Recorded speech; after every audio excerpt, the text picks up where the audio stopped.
she says all the time, well, I don't want to like mother more men. I don't want to mother them. Like, you know what? All these boys. I'm like, well, if you keep calling them that, then that is what they will be.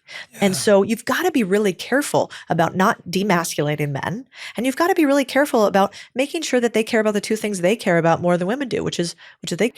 And, you know, women really, we want to be loved. You guys want to be respected, right? Like by and large, gross generalization. And so in driving businesses, I have to remember that all the time. I employ men. I just had a conversation right before this where I steamrolled somebody. I totally owned the entire meeting.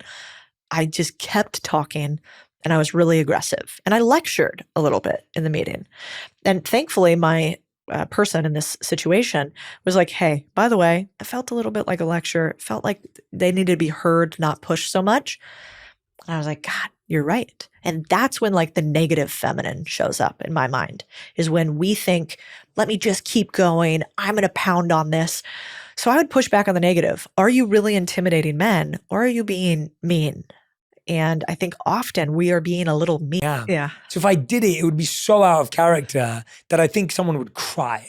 You know, it's like, you think the person who shouts at you every day makes you cry. No. It's the person who's really silent and calm that if they lost it, you'd be heartbroken because you don't ask their partner to sign a prenup before they get married. And it's been really uncomfortable because you hope that we love each other and that we wouldn't ever have to do that.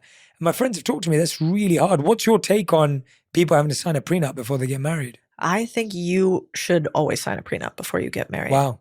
I think you should have every hard conversation that you need to have up front. And that is just another hard conversation.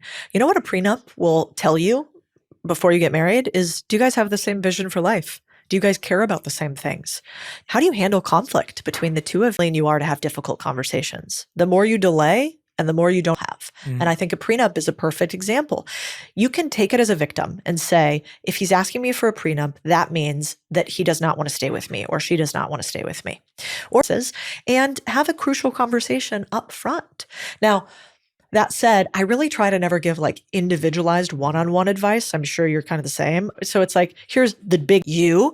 But you know, when my brother and new sister-in-law came to me, they were like, should you, once you get married,